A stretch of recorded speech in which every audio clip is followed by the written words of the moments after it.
বাসায় এমনি লাইসেন্স আছে না, লাগে কিন্তু রাত্রে তো 11টার পর বাইরে তো আর লাগে না।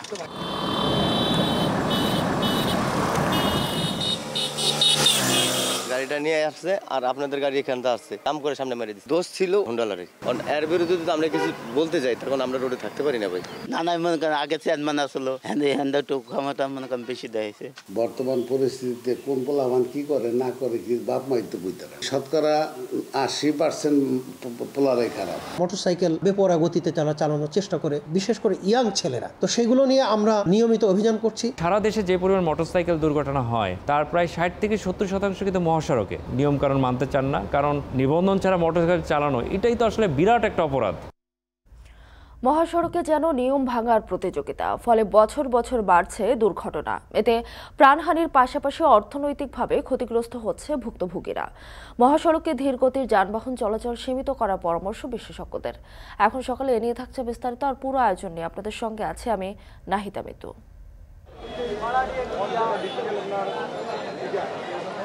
আগে আপনারা এই তো আপনার 720 টাকা, এগুলো আপনি কোন বাড়ি এগুলো 91,148 টাকা। এটাই দাম। মানুষ এটা বাড়ি করে থাকতো না, মানুষ দেশ হারিয়ে থাকতো। এই বছর বন্ধ দেওয়া 720 টাকা করে দেওয়া, এখন তারা যে কর বাড়াইছে আমার 8,500 টাকা আইছে। এখন এই ট্যাক্সে মনে হইতেছে যে বাড়ি ঘরের মালিক আমরা না, সিটি কর্পোরেশনের মালিক আমি ভাড়া দিয়ে থাকতেছি। আমরা ট্যাক্সও দিতাম, ফ্যাসিলিটি পাইতামও না।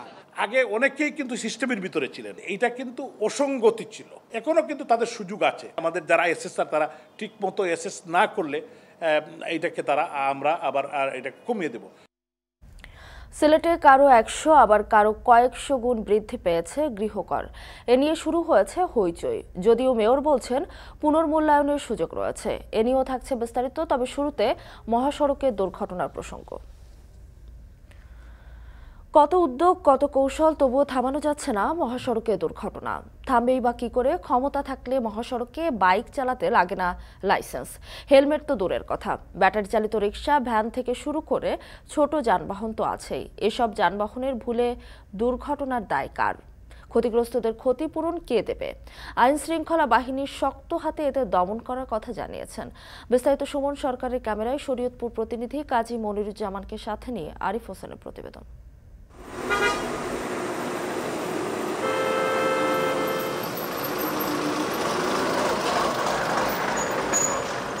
রাতের মহাসড়ক কতটুকু নিরাপদ?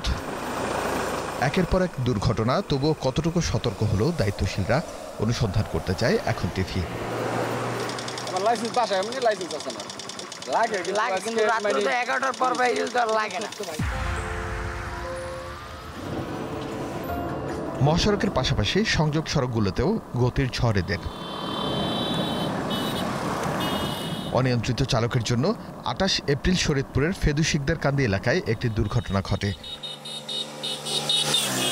না মনে করেন আগে চেয়ারম্যান আসলো হ্যান্ডা টুক ক্ষমতা মনে করেন বেশি দেয়ছে। দোষ মনে করেন যে হুন্ডাওয়ালা ওর মাথায় কোনো হেলমেট আসলো না, উদাম। গাড়িটা নিয়ে আসছে আর আপনাদের গাড়ি এখানটা আসছে। এই মোসরে ওই যে বাইক খারাপ হয়েছে না, ওই জায়গা থেকে ওই যে আপনি যেখানে ক্যামেরা রাখছিলেন ওই যে কালো জায়গাটা ওই জায়গাটা দাম করে সামনে মেরে দিচ্ছে। দোষ ছিল ওই গাড়ি লেটারই, মানে হুন্ডালারই। আমাদের খবির ফরাজির নাতি, মানে সাবেক চেয়ারম্যান। এর বিরুদ্ধে যদি আমরা কিছু বলতে যাই তখন আমরা রোডে থাকতে পারি না ভাই। এর বিরুদ্ধে কেউ মানে দাঁড়াইবো না। অনেক সমাধান করছে আংলা বললাম তো এমনি বেপরোয়া মোটরসাইকেলের চালক ছিলেন সাবেক চেয়ারম্যান খবির ফরাজির নাতি সোহান জঙ্গি।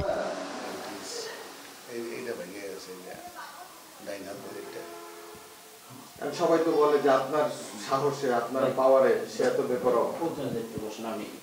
বর্তমান পরিস্থিতিতে কোন পোলাবান কি করে না করে কি বাপ মাই তো বুঝতে পারে না।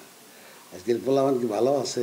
এগুলো দায়িত্ব কার? আজকাল শতকরা 80% পোলারাই খারাপ। অবশ্য এ ঘটনায় থানায় একটি প্রাথমিক ডায়েরি হয়েছে। যেতে হবে পদ্মা সেতুর দক্ষিণ থানায়। এই ঘটনায় কার দোষ জানালেন তদন্তকারী কর্মকর্তা।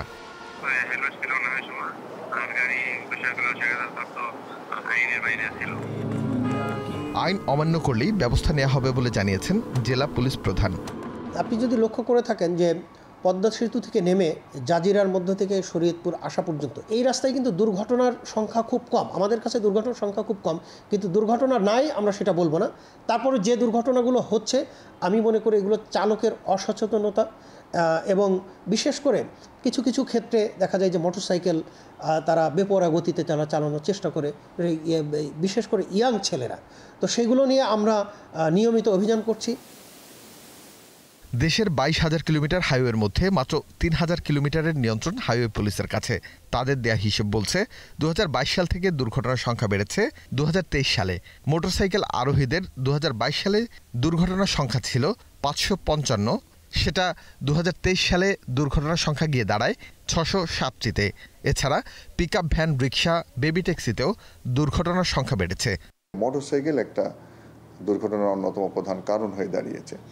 আমাদের উঠতি বয়সের ছেলে মেয়েরা, যুবক শ্রেণী যারা আছে তারা কিন্তু মোটরসাইকেল নিয়ে বের হচ্ছে, তার লাইসেন্স নেই, অনেক সময় দেখছি তার বয়স হয়নি, অনেক সময় আমরা দেখছি কারোর হয়তো লাইসেন্স বয়স হতে পারে কিন্তু তার হেলমেটটা নেই, তার সেফ ড্রাইভিংয়ের কোনো নিয়মকানুন জানা নেই, এভাবে কিন্তু তারা চালাচ্ছে এবং প্রচুর অ্যাক্সিডেন্ট করেছে এবং অকালে অনেক জীবন ঝরে পড়ছে। মোটরসাইকেলের দুর্ঘটনা 60 থেকে 70% মহাসড়কে হয় এমন মন্তব্য যোগাযোগ বিশেষজ্ঞদের। গতির যে মাদকতা তার পিছনে ছুটছে, ফলে মহাসড়কে একটা ব্যাপক ঝুঁকি তৈরি হয় এবং এই জন্য করে আমরা দেখছি যে দুর্ঘটনাগুলি, বিশেষ করে মোটরসাইকেল কেন্দ্রিক দুর্ঘটনা বাড়ছে। এবং সবচাইতে আমি বলবো ভয়াবহ একটা পরিসংখ্যান যে সারা দেশে যে পরিমাণ মোটরসাইকেল দুর্ঘটনা হয় তার প্রায় 60 থেকে 70% কিন্তু মহাসড়কে। যারা এই ধরনের মোটরসাইকেল চালান নিবন্ধন বাইরে থেকে, তারা আসলে সড়কে, আমি যেটা বললাম, নিয়মকানুন মানতে চান না, কারণ তারা তো আসলে এই যে নিবন্ধন ছাড়া মোটরসাইকেল চালানো, এটাই তো আসলে বিরাট একটা অপরাধ। দুর্ঘটনার সংখ্যা আরও কমাতে হলে মহাসড়কের ধীরগতির যান চলাচল কমাতে হবে বলে মত মহাসড়ক বিশেষজ্ঞদের। আরিফ হোসেন, এখন, ঢাকা। সিলেট সিটি কর্পোরেশনের আকাশ ছোঁয়া গৃহকর আরোপের সিদ্ধান্ত নিয়ে নগর জুড়েই হুলস্থুল। নতুন সমীক্ষায় নগরবাসীর কারো 100 আবার কারো কয়েকশো গুণ বেড়েছে গৃহকর। নাগরিকরা বলছেন সিটি কর্পোরেশনের এমন হঠকারী সিদ্ধান্ত নগরবাসীর উপরে বাড়তি চাপ সৃষ্টি করেছে। যদিও সিটি কর্পোরেশন বলছে নাগরিক সেবার বিপরীতে গৃহকর ভেবে চিন্তে দেওয়া হয়েছে। গোলজার আহমেদের প্রতিবেদন। সিলেট নগরের 8 নম্বর ওয়ার্ডের বাসিন্দা মেহেদি হাসান। পাঠানটুলা এলাকার 6 কক্ষের টিনশেডের একটি কলোনি আছে তার, যেখান থেকে ভাড়া আসে মাসে 26,000 টাকা, যার মধ্যে অন্তত 15,000ই ব্যয় করতে হয় গ্যাস, পানি, বিদ্যুৎ সহ নানা পরিষেবায়। বছরে তিনি গৃহকর দেন 720 টাকা, কিন্তু এবার তার গৃহকর নির্ধারণ করা হয়েছে 91,148 টাকা, যা আগের বছরের তুলনায় 127 গুণ বেশি। ওই জায়গা আগে আপনারা এই তো আপনার 720 টাকা, ঠিক আছে, মানানসই যে কোনো জিনিসের যুক্তি থাকতো, তো মানুষের তো জুলুম একটা সিস্টেম থাকতো। এগুলো আপনি কোন বাড়ি এগুলো 91,148 টাকা, এটাই তো মানুষ এটা বাড়ি করে থাকতো না, মানুষ দেশ হারিয়ে থাকতো। গৃহকর পুনর্মূল্যায়নের জন্য দীর্ঘ লাইনে দাঁড়িয়ে থাকা সবার বক্তব্য প্রায় একই রকম। নগরের প্রায় 1.25 লাখ ভবন মালিকের গৃহকর 5 থেকে 500 গুণ পর্যন্ত বাড়ানো হয়েছে বলে অভিযোগ ভুক্তভোগীদের। তো 300 টাকার জায়গায় 7,200 টাকা এখন 3 মাসে। এখন এই ট্যাক্সে মনে হইতেছে যে বাড়ি ঘরের মালিক আমরা না, সিটি কর্পোরেশনের মালিক, আমি ভাড়া দিয়ে থাকতেছি। আমরা ট্যাক্সও দিতাম, ফ্যাসিলিটি পাইতামও না, আবার ভারসাম্য নাই ট্যাক্সর। আমার 200 টাকা থেকে 4,000 টাকা। 720 টাকা গত বছর দেওয়া, আমার এই বছর বন্ধ দেওয়া 720 টাকা করে দেওয়া। এখন তারা যে কর বাড়াইছে, আমার 8,500 টাকা আইছে। 300 টাকা আসলে আপনার 500 টাকা, এখন রিঅ্যাসেসমেন্ট করিয়া ফালাইছেন তারা 5,000 টাকা দুতলা। এখন আমার 1200 স্কোয়ার ফিট বাসা, এখন দেখলাম এটা গেছে গিয়ে 28,000 টাকা। নাগরিক সমাজের প্রতিনিধিরা বলছেন কর্পোরেশনের এমন সিদ্ধান্ত নগরবাসীর উপরে বাড়তি চাপ সৃষ্টি করেছে। সিটি কর্পোরেশনকে বাস্তবসম্মত সিদ্ধান্ত নেওয়ার পরামর্শ তাদের। এটা তো বাসা কিংবা দোকানের মালিক যারা আছে তাদের উপর, কিন্তু এটা শুধু তাদের উপর থাকবে না, বর্ধিত এই হোল্ডিং ট্যাক্সের জন্য বাসা ভাড়া, দোকান ভাড়াটা বৃদ্ধি করবে। সেই হিসাবে এটা সমস্ত নাগরিক জীবনের উপরে একটা বড় ধরনের নেতিবাচক প্রভাব পড়বে। কর বৃদ্ধির একটা নির্দিষ্ট হার থাকে, একটা 5% 10% এইভাবে, কিন্তু 100 টাকাকে 1 লাফে 500 টাকা করে ফেলা, 1000 টাকাকে 10,000 টাকা বা 40,000 টাকা, এই ধরনের ঘটনা সিলেটে এইবার ঘটেছে। এটা একটা অকল্পনীয় বিষয় এবং এই ধরনের সিদ্ধান্ত আমি মনে করি গণবরীয়। আবাসিক ভবনের প্রতি বর্গফুট 5 টাকা ও বাণিজ্যিক ভবনের প্রতি বর্গফুটের জন্য 8 টাকা করে গৃহকর নির্ধারণ করেছে সিটি কর্পোরেশন। নগরপিতা বলছেন 2019-20 অর্থবছরের ভবনগুলোর আয়তন ও ধরন অনুযায়ী নতুনভাবে গৃহকর নির্ধারণ করা হয়, তবে এবারই নতুন হারে কর নেওয়া হচ্ছে। কিছু কিছু মানুষের হয়তো ট্যাক্স বেড়ে গিয়েছে বেশি আগে। এটা কারণটা হলো আগে অনেকেই কিন্তু সিস্টেমের ভিতরে ছিলেন, এইটা কিন্তু অসঙ্গতি ছিল। তো অসঙ্গতি যখন এখন এটাকে একটা প্রপার সিস্টেমে নেওয়া হচ্ছে, এখনও কিন্তু তাদের সুযোগ আছে। 1 মাসের ভিতরে তারা অ্যাপিল করবেন, আমাদের বোর্ড বসবে, যেটা হইলো অ্যাপিল বোর্ড বসবে। অ্যাপিল বোর্ড বসে তারা এটা দেখবেন পঙ্খানুপুঙ্খ যে আমাদের যারা এসএসআর তারা ঠিক মতো এসএস না করলে এইটাকে আমরা আবার এটা কমিয়ে দেব। 2019 সালের জরিপে সিলেট নগরে 27টি ওয়ার্ডের মোট হোল্ডিং রয়েছে 75,430টি। এর বিপরীতে নতুন হারে গৃহকর আদায়ের লক্ষ্যমাত্রা 44 কোটি টাকারও বেশি। এর মধ্যে নতুন সংযোজন হয়েছে আরও 20,630টি হোল্ডিং, যা থেকে আরও গৃহকর আসবে 4.5 কোটি টাকারও বেশি। গুলজার আহমেদ, এখন সিলেট। আজ 25শে বৈশাখ, কবিগুরু রবীন্দ্রনাথ ঠাকুরের 163তম জন্মবার্ষিকী। প্রজাবান্ধব জমিদার সমাজ সংস্কার, কবিগুরুর শাসন শোষণের ঊর্ধ্বে গিয়ে সমাজের কোনো বৈষম্যে নয়, বিশ্বাস করতেন সমতাভিত্তিক মনোভাব।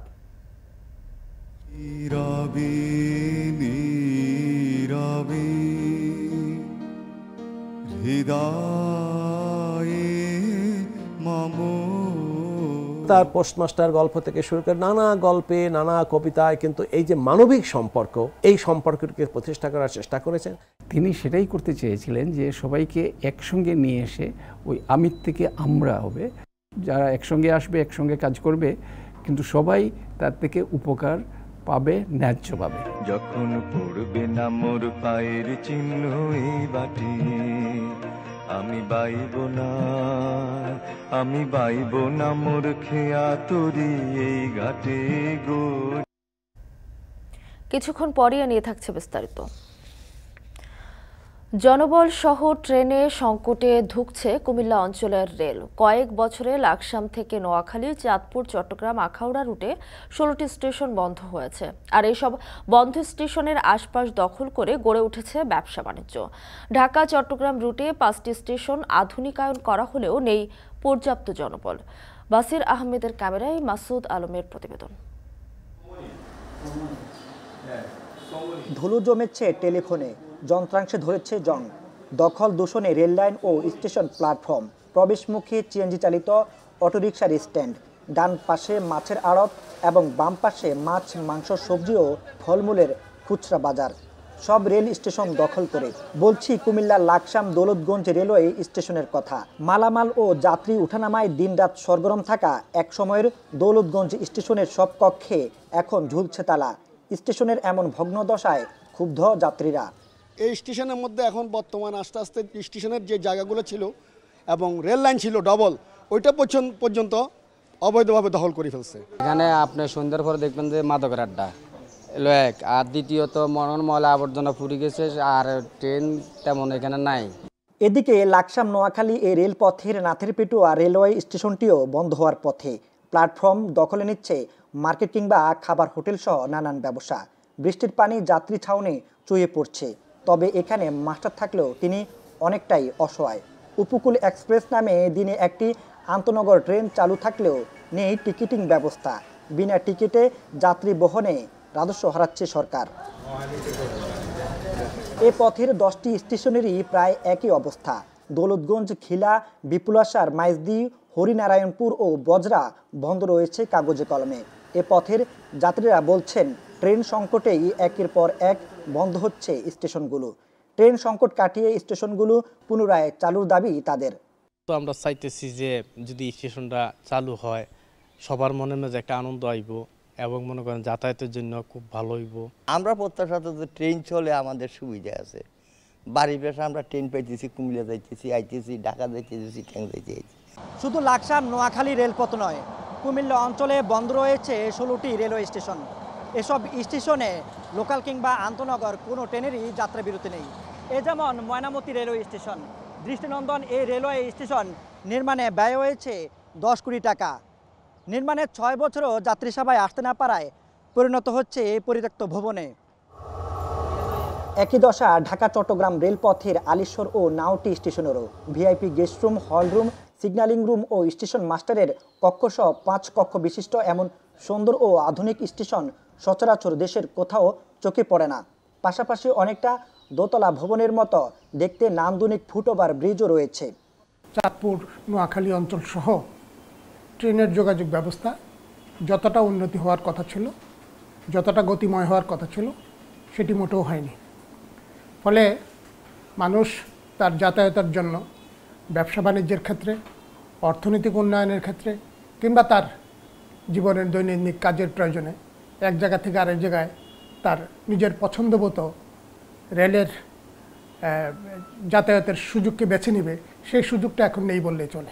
লাকসাম থেকে চাঁদপুর ও নোয়াখালী রেলপথের স্টেশন বন্ধে জনবল ও ট্রেন সংকটের কথাই বলছেন রেল কর্তৃপক্ষ। দেশে নতুন ইঞ্জিন আসলে ট্রেন এবং জনবল সংকট কাটিয়ে আবারও চালু হবে বন্ধ স্টেশনগুলো। এবং ইতিমধ্যে বেশ কিছু ইঞ্জিনের বাংলাদেশে আনার প্রক্রিয়া চালু হয়েছে। ওই ইঞ্জিনগুলি আসার পরে আসলে এই যেগুলি স্বল্পমাত্রা ট্রেন, যেমন লাকসাম থেকে নোয়াখালী, লাকসাম থেকে চাঁদপুর, তারপরে চিটাগাং থেকে আখাউড়া, এই ধরনের লোকাল ট্রেনগুলো অলরেডি চালু হবে। পূর্বাঞ্চলের মহাব্যবস্থাপক বলছেন তাদের জনবল সংকট রয়েছে। নতুন লোকবল ও সহকারী স্টেশন মাস্টারদের প্রশিক্ষণ শেষেই গুরুত্ব বুঝে পর্যায়ক্রমে কুমিল্লা অঞ্চলের বন্ধ সব স্টেশন চালুর ব্যবস্থা করা হবে। রিক্রুটমেন্ট চলমান আছে, তো আপনার এই তাদের রিক্রুটমেন্ট সম্পন্ন হওয়ার পরে ট্রেনিং শেষ করে, আমাদের রেলওয়ে ট্রেনিং একাডেমি শেষ করে তারপরে আমরা পর্যায়ক্রমে গুরুত্ব অনুযায়ী আমরা এগুলি চালু করার ব্যবস্থা করব। একই সঙ্গে যাত্রী ভোগান্তি কমাতে চাঁদপুর ও নোয়াখালী রেলপথের জরাজীর্ণ স্টেশনগুলোকেও সংস্কারের মাধ্যমে ঢেলে সাজানোর দাবি যাত্রীদের। মাসুদ আলম, এখন, কুমিল্লা। উন্নয়ন প্রকল্প গ্রহণ করার আগে অর্থনৈতিক সম্ভাবনা বিবেচনায় আহ্বান জানিয়েছেন প্রধানমন্ত্রী। তিনি বলেন, অপ্রয়োজনীয় ব্যয় এড়িয়ে দ্রুত প্রকল্প শেষ করতে হবে। মঙ্গলবার গণভবনে সড়ক ও জনপথ অধিদপ্তরের কার্যক্রমের রূপরেখা সংক্রান্ত উপস্থাপনা অবলোকন করেন প্রধানমন্ত্রী শেখ হাসিনা। এ সময় কর্মকর্তাদের উদ্দেশ্যে প্রধানমন্ত্রী বলেন, প্রকল্প গ্রহণের ক্ষেত্রে দেশের কতটা উন্নয়ন হবে এবং মানুষ কতটা উপকৃত হবে তা বিবেচনা করতে হবে। আমরা এই সেতুটা করলে আমাদের অর্থনৈতিক কর্মকাণ্ড কতটুকু গতিশীল হবে, স্থানীয় মানুষের উন্নতিটা কতটুকু হবে, আমরা কতটুকু এই যে এত টাকা খরচ করে করলাম তার ফলাফলটা কি হবে, তার থেকে মানুষ কতটুকু লাভবান হবে। আমি একটা টাকা বিনিয়োগ করলাম, সেখান থেকে আমার আসলটা আমি কতটুকু তুলতে পারবো আর মানুষের কতটুকু উপকারে আসবে। যেটা উপকারে আসবে না সেটা আমি করব কেন? হ্যাঁ, আমরা আমাদের নিজেদের সক্ষমতার পাশাপাশি আমরা বিদেশ থেকে লোন নিই। লোন নেওয়ার ক্ষেত্রেও আমাদের এটা হিসাব রাখতে হবে। হ্যাঁ, আমরা এখন আমাদের সাফল্যের সাথে আমরা অনেক ভালো ভালো প্রস্তাব পাই, কিন্তু ওই প্রস্তাবটা পাওয়ার পরে আমাদের এটা হিসাব করতে হবে যে এই টাকাটা আমরা আমাদের ফেরত দেওয়ার সক্ষমতা কতটুকু। সারা দেশে বৃষ্টির কারণে চাঁদপুরের বাজারে কমেছে শাকসবজির সরবরাহ, একই সঙ্গে বেড়েছে দাম। এ নিয়ে আরও জানাতে শহরের পাল বাজার থেকে যুক্ত হচ্ছেন সহকর্মী তালহা জুবায়ের। তালহা, কোন সবজির দাম কি পরিমাণ বেড়েছে বিস্তারিত জানাবেন।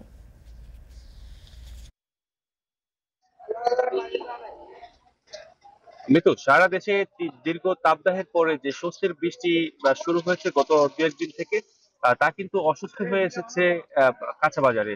অর্থাৎ গত 2-3 দিন যাবত যে বৃষ্টিপাত হচ্ছে দেশের বিভিন্ন স্থানে, তার কারণে কিন্তু বাজারে সবজির সরবরাহ কমেছে এবং এর প্রভাব পড়েছে কিন্তু দামে। আজকের বাজারে 30 টাকা বেড়ে গত সপ্তাহে যে কাঁচামরিচ বিক্রি করা হতো 60 টাকায়, তা বিক্রি করা হচ্ছে 90 টাকায়। তাছাড়া পেঁপে বিক্রি করা হচ্ছে 60 টাকা দরে, যা কিন্তু গেল সপ্তাহেও ছিল 40 টাকা দরে বিক্রি করা হতো। এছাড়া টমেটো 3 টাকা বেড়ে বিক্রি করা হচ্ছে 28 টাকায় এবং দুন্দুল 10 টাকা বেড়ে বিক্রি করা হচ্ছে 20 টাকায়। তাছাড়া ঢেঁড়শও 10 টাকা বেড়ে বিক্রি করা হচ্ছে 25 টাকা এবং ধনে পাতা, যা কিন্তু শীতকালীন সবজি, শীতকালীন সবজি, তাও কিন্তু প্রায় 100 টাকা বেড়ে বিক্রি করা হচ্ছে কেজি প্রতি 180 থেকে 200 টাকা দরে। মৃত্যু যেটা ব্যবসায়ীদের সাথে যেটা কথা বলে জানতে পেরেছি, মূলত চাঁদপুরের যে কাঁচা বাজার রয়েছে সেখানে চাঁদপুরের চরাঞ্চলের বিভিন্ন কৃষকদের উৎপাদিত ফসল সহ পার্শ্ববর্তী কুমিল্লার নিমসার বাজার এবং ঢাকা সহ বিভিন্ন জায়গা থেকে কিন্তু বিক্রেতারা তাদের উৎপাদিত ফসল নিয়ে আসেন। তো বৃষ্টির কারণে কিন্তু ক্রেতাদের আনাগোনা আজকের বাজারে কিছুটা কমই দেখা যাচ্ছে এবং সকাল থেকে কিন্তু চাঁদপুরে বৃষ্টিপাত লক্ষ্য করা যাচ্ছে। তো বিক্রেতারা যেটা বলছেন যে মূলত বিভিন্ন জায়গায় বৃষ্টিপাতের কারণে কিন্তু কৃষকদের উৎপাদিত যে ফসল তা কিন্তু তারা তুলতে পারেনি, যার কারণে কিন্তু বাজারজাতকরণও কিন্তু কিছুটা বিপাকে পড়তে হয়েছে। তবে বেশ কয়েকটি সবজির দামও কিন্তু কমেছে গত সপ্তাহের তুলনায়। সেটা পটল কমেছে 3 টাকা কমে বিক্রি করা হচ্ছে 40 টাকা দরে এবং মিষ্টি কুমড়া কিন্তু 18 থেকে 20 টাকা দরে বিক্রি করা হচ্ছে। তো যারা আড়তদার রয়েছে তারা বলছেন যে সরবরাহ বৃদ্ধি পেলে এবং পরিবেশ স্বাভাবিক হয়ে উঠলে কিন্তু আবারও নিয়ন্ত্রণে চলে আসবে কাঁচা বাজার। তবে তো এই ছিল আমার কাছে চাঁদপুর থেকে সবচেয়ে। চাঁদপুর থেকে সবজির বাজার পরিস্থিতি জানাচ্ছিলেন তালহা জুবায়ের। শুষ্ক মৌসুমে ঝিরি ও ঝর্ণার পানি শুকিয়ে বান্দরবানের পাহাড়ি এলাকায় তীব্র সুপেয় পানির সংকট। এমনকি কাজে আসছে না জনস্বাস্থ্য প্রকৌশল অধিদপ্তরের শত কোটি টাকার প্রকল্প। অভিযোগ, নিয়ম মেনে কাজ না করায় শুষ্ক মৌসুম আসার আগেই অকেজো প্রকল্পগুলো। বান্দরবান থেকে রিজভি রাহাতের প্রতিবেদন। এক কলসি পানি সংগ্রহ করতে বান্দরবান সদর, রুমা ও থানচি সহ 7 উপজেলার মানুষকে পাড়ি দিতে হচ্ছে কয়েক ঘন্টার পথ। পাহাড়ি এসব পথ পাড়ি দিয়ে প্রতিদিন পানি সংগ্রহ করতে সীমাহীন দুর্ভোগে পড়তে হয় স্থানীয়দের। দুর্গম পাহাড়ে বসবাসকারী বাসিন্দাদের পানির প্রধান উৎস নদী, ঝিরি আর ঝর্ণা। কিন্তু শুষ্ক মৌসুমে পানির এসব উৎস শুকিয়ে যাওয়ায় দেখা দিয়েছে বিশুদ্ধ পানির তীব্র সংকট। অথচ এসব পাহাড়ি এলাকায় পানির চাহিদা পূরণ করতে জনস্বাস্থ্য প্রকৌশল অধিদপ্তর প্রতি বছর দুর্গম এলাকায় স্থাপন করে টিউবওয়েল ও জিএফএস প্রকল্প, যাতে ব্যয় হয় কয়েক কোটি টাকা। যদিও শুষ্ক মৌসুমে কাজে আসে না কোনো প্রকল্প। স্থানীয়দের অভিযোগ, 9-6 করে প্রকল্পের টাকা লোপাট ও নিয়ম না মেনে কাজ করায় এমন পরিস্থিতি। গরমের মধ্যে পানি কোনো কেউ গোসল করতে পারতেছে না, খাওয়ার পানি পাইতেছে না, রান্না করার পানি পাইতেছে না। গত বছরের চেয়ে এই বছর আরো পানির অনেক সংকট, কেননা আমাদের ব্যবহারের পানি তো দূরের কথা, গোসলের পানি পর্যন্ত আমাদের ওই ময়লা পানি গোসল করতে হয়। রান্না বান্না করতে পারে না, ছেলে মেয়েকে গোসল করাতে পারে না, স্কুলে ভালো করে পরিষ্কার পরিচ্ছন্ন করে পাঠাতে পারে না। আমাদের পানি যেতে হয় অনেক দূরে, কষ্ট করে যেতে হয়, এই পানিও খারাপ হয়ে গেছে। তারা মূলত 100 ফিট করার কথা, কিন্তু তারা কিন্তু 100 ফিট করেনি। 100 ফিট করলে কিন্তু পরিমিত পানি পাইতাম আমরা। তবে জলবায়ু পরিবর্তনের কারণে পানির উৎস শুকিয়ে যাওয়ায় বিশুদ্ধ পানির সংকট দেখা দিয়েছে বলে জানায় জনস্বাস্থ্য প্রকৌশল অধিদপ্তর। জলবায়ু পরিবর্তনের ফলে এবং পাহাড়ের ঝিরিগুলো এই সময়ে শুকিয়ে যাওয়ায় আমাদের পানির সংকট দেখা দেয়। তো আমরা বিভিন্ন প্রযুক্তির মাধ্যমে, রেইন ওয়াটার হারভেস্টিং এবং অন্যান্য প্রযুক্তির মাধ্যমে আমরা চেষ্টা করছি এই সংকটটা নিরসন করার জন্য। জনস্বাস্থ্য প্রকৌশল অধিদপ্তরের তথ্য মতে 2020, 21 ও 22 সালে এসব এলাকায় বাস্তবায়িত হয় 89 কোটি টাকার প্রকল্প। এছাড়াও পানি সংকট নিরসনে বাৎসরিক বরাদ্দ দেয়া হয় 8 থেকে 10 কোটি টাকা। এখন বান্দরবান। কালবৈশাখী তাণ্ডবের প্রায় 2 দিন পেরিয়ে গেলেও এখনও বিদ্যুৎহীন ফেনীর 6 উপজেলার বেশিরভাগ এলাকা। এ নিয়ে আরও জানাতে সেখান থেকে যুক্ত হচ্ছেন সহকর্মী সুলাইমান ডালিম। ডালিম, প্রায় কত গ্রাহক বিদ্যুৎ বিচ্ছিন্ন হয়ে পড়েছেন এবং পরিস্থিতি স্বাভাবিক হতে কতদিন সময় লাগতে পারে? বিদ্যুৎ বিভাগ কি বলছে? মিতু, আমরা এখন আছি ফেনী শহরতলির গোবিন্দপুর এলাকায়। আমরা দেখাতে চাইবো যে এই গত সোমবারে যে ঝড় এবং বৃষ্টি, সেই বৃষ্টির কারণে এই এলাকায় যে বিদ্যুতের যে ক্ষতি হয়েছে, যে খুঁটিগুলো পড়েছে সেগুলো কিন্তু এখনো কিন্তু মেরামত হয়নি, যার ফলশ্রুতিতে কিন্তু গত প্রায় 42 ঘন্টা কিন্তু এই এলাকায় কিন্তু বিদ্যুৎ বিচ্ছিন্ন রয়েছে। তেমনিভাবে কিন্তু শুধু এই যে এলাকা, এই এলাকাটাতে নয়, ফেনীর যে 6টি উপজেলা রয়েছে বিভিন্ন এলাকায় কিন্তু বিদ্যুৎ বিচ্ছিন্ন রয়েছে। আমরা কথা বলেছিলাম পল্লী বিদ্যুতের সাথে। পল্লী বিদ্যুৎ আমাদেরকে যেমনটি বলেছেন যে তাদের খুঁটি ভেঙেছে 117টি, তার ছিঁড়েছে 839টি পয়েন্টে, গাছ পড়েছে 976টিতে, পোল হেলেছে 112টি, ইনসুলেট ভেঙেছে 190টি, ক্রস আর্ম ভেঙেছে 76টি কাট আউট ভেঙেছে 33টি, ট্রান্সফরমার নষ্ট হয়েছে 58টি, লাইটিং অ্যারেস্টার নষ্ট হয়েছে 56টি এবং মিটার ভেঙেছে 509টি। আমরা কথা বলেছি যে পল্লী বিদ্যুতের জিএম, যিনি আমাদেরকে তেমনটি জেনেছেন যে পরিস্থিতি পুরোপুরি স্বাভাবিক হতে কিন্তু আরও দিন দুয়েক লাগতে পারে। ফেনীতে মোট পল্লী বিদ্যুতের গ্রাহক রয়েছে 4 লক্ষাধিক। এর মধ্যে কিন্তু 1,75,000 গ্রাহকের এখন পর্যন্ত লাইন সঞ্চালন ঠিক থাকলেও বাকি 2 লাখের বেশি গ্রাহকের লাইন কিন্তু এখনো ঠিক হয়নি। পল্লী বিদ্যুতের জিএম আমাদেরকে আরও যেটি বলেছেন যে তাদের 10 থেকে 12টি টিম কিন্তু মাঠে কাজ করছে। তাদের প্রত্যেকটি টিমই কিন্তু 15 জন করে আছে। এছাড়াও তাদের নিয়মিত যে জনবল রয়েছে, তাদের যে প্রকৌশলী টিম রয়েছে, তারাও কিন্তু কাজ করছে। এছাড়াও পল্লী বিদ্যুতের জিএম আমাদেরকে যেটি বলেছেন যে বিপদসংকুল এই পরিস্থিতি মোকাবেলা করতে তারা কিন্তু ঊর্ধ্বতন কর্তৃপক্ষের কাছে সহযোগিতা চেয়েছেন। চাঁদপুর, লক্ষ্মীপুর সহ বিভিন্ন প্রকৌশলী টিম কিন্তু তাদের সাথে যোগ দিবেন। তো এ ছিল আমার কাছে ফেনীর গোবিন্দপুর থেকে লোডশেডিং বিদ্যুতের সর্বশেষ খবর। ফেনী থেকে যুক্ত ছিলেন সোলাইমান ডালি।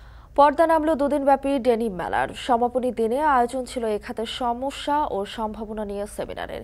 এ সময় বিজিএমইএ এর শীর্ষ নেতারা বলেন, নীতি সহায়তা বৃদ্ধি এবং অবকাঠামোগত চ্যালেঞ্জ মোকাবেলা করতে পারলে বিশ্ব পরিসরে আরও এগিয়ে যাবে ডেনিম খাত। আতাউন নিয়নের প্রতিবেদন। বিশ্ববাজারের প্রতি বছর 4.8% করে বাড়ছে ডেনিমের চাহিদা। এতে আগামী 2026 সালের মধ্যে বিশ্বব্যাপী এর বাজার ছাড়িয়ে যেতে পারে $76 বিলিয়ন। ডেনিমের এই বাজারে শক্ত অবস্থানই রয়েছে বাংলাদেশ। পোশাক রপ্তানিতে বাংলাদেশ দ্বিতীয় অবস্থানে থাকলেও ইউরোপ এবং আমেরিকায় সবচেয়ে বেশি যাচ্ছে ডেনিমের পণ্য। বিশ্বব্যাপী ডেনিম কাপড়ের অবস্থান তুলে ধরতে ও ব্যবসা সম্প্রসারণে প্রতি বছরের মতো এবারও আয়োজন করা হয়েছে মেলার। জমজমাট ছিল দুদিনব্যাপী মেলার শেষ দিনটিও। 11টি দেশ থেকে আগত প্রতিষ্ঠানগুলো জানালেন তাদের প্রত্যাশার কথা। Traffic, so to speak, is a bit quiet, which I'm not sure if it has to do with the promotion of the fair, which was very limited, or it has to do with the timing. Personally, I think it has to do with the timing. মেলার প্রত্যাশা পূরণ না হলেও ভালো সাড়া পেয়েছেন বলে জানালেন এই ব্যবসায়ী। রেসপন্স আমি বলবো যে আসলে খুবই ভালো, কারণ যেটা বললাম যে যেহেতু একটা ডিমান্ড চলে আসছে অলরেডি, একটা সময়টা ছিল ভলান্টারি। ডেনিম এক্সপোর শেষ দিনে এ খাতের সমস্যা ও সম্ভাবনা নিয়ে এক সেমিনারের আয়োজন করা হয়, যেখানে কোম্পানিগুলো অটোমেশনের মাধ্যমে বিশ্ববাজারে দখল বাড়াতে কাজ করছে বলে জানান বক্তারা। বিজিএমইএ এর সভাপতি বলেন, এ খাতের নীতি ও অবকাঠামোগত চ্যালেঞ্জসমূহ উত্তরানো গেলে আরও এগিয়ে যাবে পোশাক শিল্প। তবে আমাদের নীতি, অবকাঠামো ও ব্যুরোক্রেটিক কিছু চ্যালেঞ্জও রয়েছে। এসব চ্যালেঞ্জ মোকাবেলা করতে পারলে আমরা 2030 সাল নাগাদ $100 বিলিয়ন রপ্তানি অর্জন করতে আমরা পারবো ইনশাল্লাহ। অপরদিকে শুল্ক আদায়ের নামে পোশাক খাত প্রতিনিয়ত বাধাগ্রস্ত হচ্ছে বলে জানান বিজিএমইএ এর সাবেক সভাপতি। অহেতুক চট্টগ্রাম পোর্টে আমরা ইম্পোর্ট করতে গেলেও বাধাগ্রস্ত হই, রপ্তানির সময় বাধাগ্রস্ত হই। শুধুমাত্র যে গার্মেন্টস শিল্প বাধাগ্রস্ত হয় তা নয়, আমাদের দেশের ইম্পোর্ট এক্সপোর্ট যাহাই কিছু আমরা করি না কেন, এনবিআর এর অত্যাচারে আমাদের দেয়ালে পিঠ ঠেকে গেছে। বিশ্ববাজারে এই খাতের অংশীদারিত্ব বাড়াতে সহযোগিতার কথা জানান নেদারল্যান্ডসের রাষ্ট্রদূত। The Netherlands has also supported Bangladesh in other fields, for example to ensure fire and building safety in factories, together with the accords. And in the coming years, our cooperation in the sector will focus more and more on circularity and more sustainable practices. ভবিষ্যতে পোশাক খাতের উন্নয়নে যে কোনো বিষয়ে পাশে থাকার আশ্বাস দেন বস্ত্র ও পাট মন্ত্রী। পোশাকের যথাযথ মূল্য বা ফেয়ার প্রাইস দিবেন। আফ্রিকার কোনো নন কমপ্লায়েন্ট দেশের পোশাকের তুলনায় আমাদের পোশাকের মূল্য বেশি হবে, সেটিই তো স্বাভাবিক। পোশাক শিল্পের অগ্রগতির জন্য যে কোনো বিষয় আপনারা আমাকে পাশে পাবেন। বর্তমানে পরিবেশ রক্ষায় পানি, জ্বালানি ও কেমিক্যাল কম ব্যবহার করে ডেনিম কাপড়ের উৎপাদনের চেষ্টা চলছে। সেক্ষেত্রে বিশ্বের সঙ্গে তাল মিলিয়ে বস্ত্র রিসাইকেল করার পরামর্শ দেন আলোচকরা। আতাউন, এখন ঢাকা। চিকিৎসক সংকট, অব্যবস্থাপনা সহ নানা কারণে 5 থেকে 9 বছর ধরে তালাবদ্ধ ছিল পঞ্চগড়ের 4টি উপজেলার স্বাস্থ্য কমপ্লেক্সের অপারেশন থিয়েটার। তাই প্রসূতি সহ ছোট বড় সব ধরনের অপারেশনের জন্য সীমান্ত এলাকার মানুষকে ছুটতে হতো জেলা শহরের হাসপাতালে। এতে ব্যয় হতো বাড়তি অর্থ। তবে সেই চিত্র বদলে দিয়েছে সিভিল সার্জন। ডাক্তারদের আলাদা টিম গঠন করে সব উপজেলাতেই করা হয়েছে অপারেশনের ব্যবস্থা। লুৎফুর রহমানের প্রতিবেদন। দেশের মানচিত্রের উত্তরের রেখা যেখানে ঠেকেছে সেটি পঞ্চগড়। বরাবরই অবহেলিত থাকা এই জেলার স্বাস্থ্যখাতে এসেছে আকস্মিক ইতিবাচক পরিবর্তন। জনবল সংকটের মধ্যেও 5 থেকে 9 বছর ধরে বন্ধ থাকা বোদা, দেবীগঞ্জ, তেঁতুলিয়া ও আটোয়ারি স্বাস্থ্য কমপ্লেক্সের অপারেশন থিয়েটার আবারও চালু হয়েছে, যার জন্য সবচেয়ে বড় ভূমিকা রেখেছেন সিভিল সার্জন মোস্তফা জামান চৌধুরী।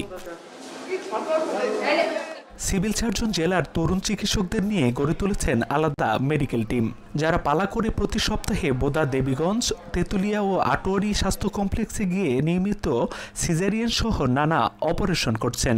আমি চেয়েছি যে অভিজ্ঞতা যেহেতু অর্জন করতে পেরেছি, সেই অভিজ্ঞতাকে যদি জনগণের সেবায় উন্মুক্ত করে দিতে পারি, জনগণ যেমন উপকৃত হবে, আমিও নিজেকে মানসিকভাবে মানুষের জন্য কিছু করতে পারার যে ইচ্ছা, সেই ইচ্ছাটা পূরণ করতে সম্মত হব। এর আগে চিকিৎসক সংকট সহ নানা সীমাবদ্ধতায় অপারেশন থিয়েটার বন্ধ থাকায় চরম ভোগান্তি পোহাতে হয়েছে সীমান্তবর্তী মানুষদের। ছুটতে হতো জেলা শহরে, এতে বাড়তি অর্থ ব্যয়ের পাশাপাশি কখনো কখনো হয়রানিরও শিকার হতে হতো। আগে মানে সিজার করার জন্য অনেক দূরে যাইতে লাগতো, অনেক হ্যারাসমেন্ট হতে লাগতো। এখানে সিজার করে আপনার সুবিধাজনক দিতে বাড়ির কাছাকাছি আছে, খরচ কম। তেঁতুলিয়া হাসপাতালে এখন সিজার হচ্ছে, আমরা শুনছি, এখানে নিয়ে আসছি, টাকা পয়সা বেশি খরচ হয়। আমার ওয়াইফের সিস্ট অপারেশন করার জন্য এখানে এসেছি। 6-7টা সিজার থাকে, তার সাথে আদার্স 10টা সার্জারি কেস থাকে। শুরুতে কম থাকলেও দিন দিন বাড়ছে মেডিকেল সেবার পরিধি। গেল 9 মাসে 3 শতাধিক মানুষের সফল অস্ত্রোপচার করেছেন তারা। তবে ধারাবাহিকতা বজায় রাখতে লোকবল বৃদ্ধি সহ প্রয়োজনীয় যন্ত্রাংশ সরবরাহের দাবি তাদের। নিজের জায়গায় নিজের মানুষগুলোকে সেবা দিতে পেরে আমি খুবই আবেগাপ্লুত এবং আমার খুবই ভালো লাগে। উপজেলা হেলথ কমপ্লেক্সগুলোতে যেন যে একটি পোস্ট আবেদন বিজার আছে সেটি যদি দেওয়া সম্ভব হয়, তাহলে স্যারের অবর্তমানেও আমরা এই কাজগুলোকে এগিয়ে নিয়ে যেতে পারবো। প্রতিকূলতাগুলো আছে, এগুলো যেন উদ্বোধন কর্তৃপক্ষ দেখেন এবং জনবল এবং যন্ত্র দিয়ে যেন আমাদেরকে সাহায্য করে আমাদের যে মডেল আমরা তৈরি করেছি পঞ্চগড় জেলা, সেটা যেন ধরে রাখতে আমাদেরকে সহায়তা করে। জেলার সরকারি হাসপাতালগুলোতে 135টি চিকিৎসকের পদের মধ্যে কর্মরত রয়েছেন মাত্র 50 জন। এছাড়া নার্স, টেকনিশিয়ান সহ অন্যান্য জনবলও রয়েছে ঘাটতি। এমন পরিস্থিতিতে চিকিৎসকদের সেবা দেওয়ার এই মানসিকতা আশা সঞ্চার করেছে প্রান্তিক জনপদে। লুৎফর রহমান, এখন পঞ্চগড়। আগামী 6 মাসের মধ্যে বাংলাদেশ, ভারত, চীন, থাইল্যান্ড সহ প্রধান সব সীমান্ত এলাকার নিয়ন্ত্রণ হারাতে পারে মিয়ানমারের সেনাবাহিনী, শঙ্কা প্রতিবেশীদের। যুদ্ধ যত জটিল রূপ নিচ্ছে, ততই ম্লান হয়ে আসছে মিয়ানমার জান্তা ও বিদ্রোহীদের মধ্যে সমঝোতার সম্ভাবনা। থাই সীমান্তবর্তী মায়াবতী সহ আগামী কয়েক সপ্তাহে বিভিন্ন গুরুত্বপূর্ণ এলাকার ভাগ্যের উপরই নির্ভর করছে পরবর্তী পর্যায়ে যুদ্ধ কোন দিকে মোড় নেবে মিয়ানমারে। আরও জানাচ্ছেন নুজহাত কামাল। সেনা অভ্যুত্থানে বেসামরিক সরকারের পতনের পর থেকেই 3 বছরের বেশি সময় ধরে রক্তক্ষয়ী সংঘাতের কবলে মিয়ানমার। তবে গেল কমাসে দেশ জুড়ে বিভিন্ন সশস্ত্র বিদ্রোহী গোষ্ঠীর সংঘবদ্ধ আক্রমণে প্রভাব প্রতিপত্তি অনেকটাই কমেছে সেনাবাহিনীর। অঞ্চলের পর অঞ্চল বিদ্রোহীরা দখল করে নেয়ায় এখন অপেক্ষা জান্তার ভাগ্য নির্ধারণের। গণতান্ত্রিক সরকারকে ক্ষমতাচ্যুত করে 2021 সালের 1 ফেব্রুয়ারি মিয়ানমারের নেতৃত্বভার নেয় দেশটির সেনাবাহিনী। সেনাশাসিত সরকারের বিরোধিতায় গণ আন্দোলন বর্তমানে রূপ নিয়েছে দেশের বিভিন্ন প্রান্তের আদিবাসী বিদ্রোহীদের সশস্ত্র প্রতিরোধে। বেশ কয়েকটি বিদ্রোহী গোষ্ঠী মিয়ানমারের সেনাবাহিনীর বিরুদ্ধে লড়ছে কয়েক দশক ধরে। গেল অক্টোবর থেকে আরাকান আর্মি সহ প্রভাবশালী বিদ্রোহী গোষ্ঠীগুলো একযোগে অভিযান তীব্র করে সেনাবাহিনীর বিরুদ্ধে। সম্প্রতি বাংলাদেশ, ভারত, চীন, থাইল্যান্ড সহ প্রতিবেশী দেশগুলোর সঙ্গে সীমান্ত শহর ও সীমান্ত বাণিজ্য কেন্দ্রেরও দখল নেয় বিদ্রোহীরা। যুদ্ধের এ পর্যায়ে দুপক্ষই নিজ নিজ অঞ্চলের নিয়ন্ত্রণ ধরে রাখতে এবং সামনে এগোতে হিমশিম খাচ্ছে। কারণ হিসেবে বলা হচ্ছে পার্বত্য অঞ্চলগুলোতে মেঘের ঘনঘটা, বৃষ্টি আর কাদার মধ্যে স্থলযুদ্ধে খুব একটা সুবিধা করতে পারছে না কোনো পক্ষই। দুর্যোগপূর্ণ আবহাওয়ায় বিমান বাহিনী আকাশপথেও হামলা চালাতে না পারলে এগিয়ে থাকছে বিদ্রোহীরাই। বিশ্লেষকরা বলছেন, পশ্চিমে আরাকান আর্মির দাপট থাকা রাখাইন রাজ্য এবং মায়াবতী ও দেশের দক্ষিণ পূর্বাঞ্চল সহ চীন ও থাইল্যান্ড সীমান্তবর্তী প্রদেশগুলোতে বাণিজ্য ও সামরিক চৌকির নিয়ন্ত্রণের ওপর নির্ভর করছে কোন পক্ষ জয়ী হবে। বর্ষার মৌসুম পুরোপুরি শুরুর আগেই এসব এলাকার অনেকগুলোতে আধিপত্য ফিরে পেতে চায় জান্তা। বিশেষ করে রাখাইনের বিভিন্ন অঞ্চল ও মায়াবতীর নিয়ন্ত্রণ পুনরুদ্ধারে আসছে কয়েক সপ্তাহে গুরুত্বপূর্ণ কিছু কৌশল গ্রহণ করতে দেখা যেতে পারে সেনাবাহিনীকে। ভঙ্গুর অর্থনীতি ও তারল্য সংকট, তার উপর যুদ্ধক্ষেত্রে একের পর এক পরাজয়ের জেরে ক্ষমতা দখলের পর এখন সবচেয়ে বড় চ্যালেঞ্জের মুখে মিয়ানমারের সেনাশাসিত সরকার। দেশে ৫,২৮০টি সামরিক অবস্থানের অর্ধেকেরই দখল হারিয়েছে সেনাবাহিনী, যার মধ্যে আছে নিরাপত্তা চৌকি, ঘাঁটি ও প্রধান কার্যালয়। মার্কিন পিস ইনস্টিটিউটের তথ্য অনুযায়ী সংখ্যালঘু আদিবাসীদের যেসব অঞ্চল সেনাবাহিনীর দখলে ছিল সেগুলোরও ৬০% নিয়ন্ত্রণ হারিয়েছে জান্তা। থাই কূটনৈতিক সূত্রের বরাত দিয়ে বার্তা সংস্থা রয়টার্স জানিয়েছে, আগামী ৬ মাসের মধ্যে বাংলাদেশ, ভারত, চীন, থাইল্যান্ড সহ প্রধান সব সীমান্ত এলাকার নিয়ন্ত্রণ হারাতে পারে মিয়ানমারের সেনাবাহিনী। চলমান সংঘাতময় পরিস্থিতি বিশ্লেষণের ভিত্তিতে বলা হচ্ছে, এসব সীমান্ত এলাকায় সেনাবাহিনীর বিরুদ্ধে জোট বেঁধে লড়াই করছে কয়েকটি বিদ্রোহী গোষ্ঠী। মায়াবতীর নিয়ন্ত্রণ হারানোর মাধ্যমে বার্ষিক $100 কোটি আন্তর্জাতিক বাণিজ্য হারিয়েছে মিয়ানমার জান্তা। মায়াবতী থেকে সেনাবাহিনীকে উৎখাত করা কারেন বিদ্রোহীরা সেনাবাহিনীর অন্যতম পুরনো শত্রু, যারা বর্তমানে লড়ছে মায়াবতীর দখল ধরে রাখতে। মায়াবতীর ৯০০ কিলোমিটার পশ্চিমে আঞ্চলিক সামরিক কার্যালয়ের নিয়ন্ত্রণ ধরে রাখতে আরাকান আর্মির সঙ্গে লড়ছে সেনাবাহিনী, যে এলাকার অধীনে রয়েছে প্রায় ৮০০ কিলোমিটার দীর্ঘ চীন Myanmar gas pipeline. Nuzhat Kamal, এখন বিশ্ব। পর্তুগালের বন্দর নগরী পোর্তোয় দিন দিন ভালো অবস্থান তৈরি করছেন বাংলাদেশি ব্যবসায়ীরা। সেখানকার সুভেনির এবং রেস্টুরেন্ট ব্যবসার বেশিরভাগই বাংলাদেশিদের দখলে, তাই এই ব্যবসার নতুনদের স্বাগত জানিয়েছেন অভিজ্ঞরা। পর্তুগালের পোর্তো থেকে নাইম হাসানের প্রতিবেদনে বিস্তারিত। প্রায় ৩ দশকের বেশি সময় ধরে পোর্তো শহরে বাংলাদেশিদের পথ চলা। সময়ের পরিক্রমায় পর্তুগালের দ্বিতীয় বৃহত্তম শহর পোর্তোতে বিভিন্ন ধরনের ব্যবসা করছেন বাংলাদেশিরা।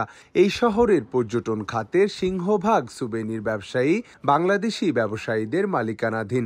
এছাড়াও মিনি সুপারমার্কেট, রেস্টুরেন্ট ও পাইকারি ব্যবসায়ে ভালো অবস্থান তৈরি করেছেন তারা। খুবই ভালো বিজনেস, সুভেনির বিজনেস হচ্ছে। আশা করি ভবিষ্যতেও এই ধারা অব্যাহত থাকবে। আমাদের এখানে মেজরিটি সুভিনিয়ার শপের মালিকানাধীন আমরা বাংলাদেশি।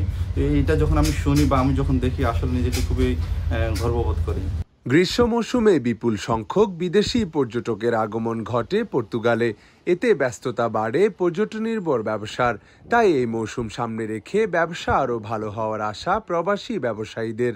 আমাদের এখানে যে বাংলাদেশি আছে, শুধু এই বিলাদাকন্দে না, যদি আপনি পোর্তো মেন সেন্টারে যান, বিভিন্ন যে হাট প্লেসগুলো যেগুলো কুরাসা পর্তুগাল বলে, মনে করেন পর্তুগালের হাট, ওই সমস্ত জায়গাগুলো বাংলাদেশে দখল করে রাখছে।